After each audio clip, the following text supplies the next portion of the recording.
হয়েছে কিন্তু রাসেলের হাতে আপনি আর আমি মনে করছি এঙ্গো হয়েছে অথবা মনে হয় এই এঙ্গো হয়েছে এবার একবার হয়েছে একবার হয়েছে মাঝখানে মামলা হওয়ার কারণে পরবর্তীতে 2023 সালের জুনে আমি যখন দায়িত্বে আসি তখন এই পুকুরটার অবস্থাটা ছিল মামলাধীন। এটি হাইকোর্টে অ্যাপিল ডিভিশনে স্ট্যাটাস কু এই ধরনের একটা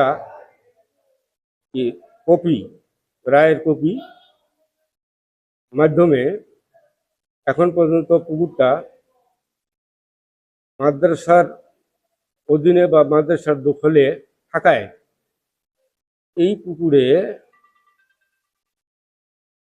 আমি সভাপতি এই বছরের সিজন চলে যাওয়ার কারণে বা সিজন সময় মতো মাছ ছাড়ার যে বিষয়টি, এটি কয়েকজন শিক্ষক মাধ্যমে আলোচনা করে এই পুকুরে মাছ ছাড়া হয় এই মর্মে যে চলমান গভর্নিং বডি আগামী 1 মাসের মধ্যে গঠন হলে পরবর্তীতে এই পুকুর মাছ চাষের জন্য মাদ্রাসা প্রতিষ্ঠান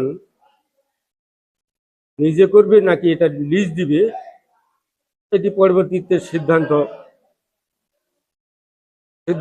আলোকে সেটা হবে। তবে আপাতত সিজন থাকার কারণে আমি প্রাতিষ্ঠানিক আমার জায়গা থেকে এবং দীর্ঘ 50 বছর এই পুকুর মাদ্রাসার দখলে জেনে দেখে এসে আমি এই পুকুরে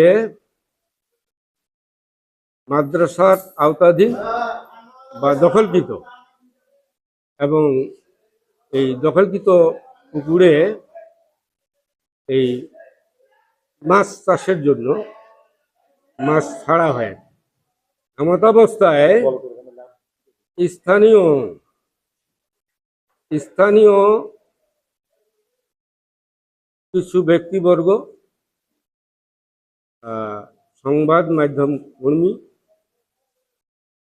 এনারা মাছ ছাড়ার পরে যে গাড়িটি মাছ বহন করে নিয়েছিল, ভাড়াকৃত গাড়ি, সেই গাড়ি মাছ ছাড়ার পরে গাড়ির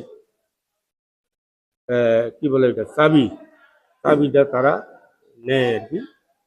এমত অবস্থায় আমি প্রতিষ্ঠান প্রধান হিসাবে শুধু এতটুকু বলবো যে দীর্ঘদিনের প্রতিষ্ঠানের দখলীয় থাকা পুকুর,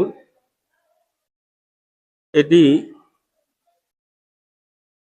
প্রতিষ্ঠান প্রধান হিসাবে সেই পুকুরের সংরক্ষণ, মাছ চাষের কোনো নিষেধাজ্ঞা ওইভাবে আমার দৃষ্টিগোচর না হয় আমি ন্যাচারালি মাছটা আসলে পুকুরে ছাড়ে দিয়েছি এই মর্মে যে গভর্নিং বডি গঠনপূর্বক সিদ্ধান্তের আলোকে বাকি ব্যবস্থা নেওয়া হবে ইনশাআল্লাহ। জাস্ট এতটুকুই। এখন আইনি এবং কাগজি যে বিষয়গুলো, মামলা চলাকালীন অবস্থায় আমাকে সাক্ষী করা হলো, তখন আমি কোর্টে গেলাম, কোর্টে সাক্ষী দিলাম। সাক্ষী দেওয়ার পরে মামলাটি সরকারি রায় পাই গেল, সরকারি খাতে চলে গেল পুকুরটি। তখন পুকুরটি আবার পুরানায় আপিল করা হলো ঢাকা হাইকোর্টে। ঢাকা হাইকোর্টে চলা অবস্থায় চলতেইছে, মামলা খরচ সম্পূর্ণ আমি চালাই। ওইখানে রায় আসলো ঢাকা হাইকোর্ট থেকে, স্টেটাস লেখা আসলো যে যেভাবে আছে সে সেভাবে থাকবে। এর মধ্যে প্রিন্সিপাল আমাকে ঢাকায় বললো পুকুরটির মেয়াদ শেষ, যে তুমি পুকুরটিকে গ্যাস করো। 1 মাস আগে, আমার মেয়াদ থাকাকালীন 1 মাস আগে পুকুরটি প্রিন্সিপাল আমার কাছ থেকে দখল নিল। বর্তমান যে অবস্থা সেটা হচ্ছে যে মাদ্রাসা চলমান মামলা প্রক্রিয়া চলেছে ঝুলিয়াল পুকুরের নামে। এই মামলাটি পূর্ণাঙ্গ রায় না পাওয়া পর্যন্ত সাতক্ষীরা মাদ্রাসার বর্তমান ভারপ্রাপ্ত প্রিন্সিপাল রেজাউল হুজুর কীভাবে, কোন শর্তে, কোন পাওয়ারের ভিত্তিতে, কোন কৌশলে, কোন কায়দায় উনি ঝুলিয়াল পুকুরে মাছ ছাড়তেছে, এটা আমরা বোধগম্য নই, আমাদের বোধগম্যের মধ্যে পড়ে না। যখনই আমরা দেখলাম এখানে মাছ ছাড়তেছে আমাদের মানে এই মানুষের অগোচরে, উনি একাই মাছ ছাড়তেছে। এলাকাবাসী যখন আমাদেরকে জানায়, এলাকাবাসীর স্বার্থে এলাকাবাসী সহ আমরা আসে গাড়িটাকে আমরা বর্তমান অবস্থায় গাড়িটা বন্ধ আছে, আমরা বন্ধ করে দিয়ে মানুষের পিজিওর কাছে জিজ্ঞাসা করি, উনি আমাদেরকে উপযুক্ত ব্যাখ্যা দিতে পারে নাই। আমরা আবার জানতে পারলাম যে এই পুকুরটা যে সাতকামার দাখিল মাদ্রাসা যিনি সুপারের দায়িত্বে আছেন রেজাউল হুজুর, উনি গোপনে গোপনে একজন মাছ ব্যবসায়ী সবুজের কাছ থেকে একটা মোটা অঙ্কের টাকা নিয়ে নেয়, যে আত্মসাৎ করার জন্য হোক বা যে কোনো কারণে হোক নিজের ব্যক্তি স্বার্থের জন্য, যে তাকে লিজ দিয়ে এই পুকুরটা আবার দখল করে নিতে চায়।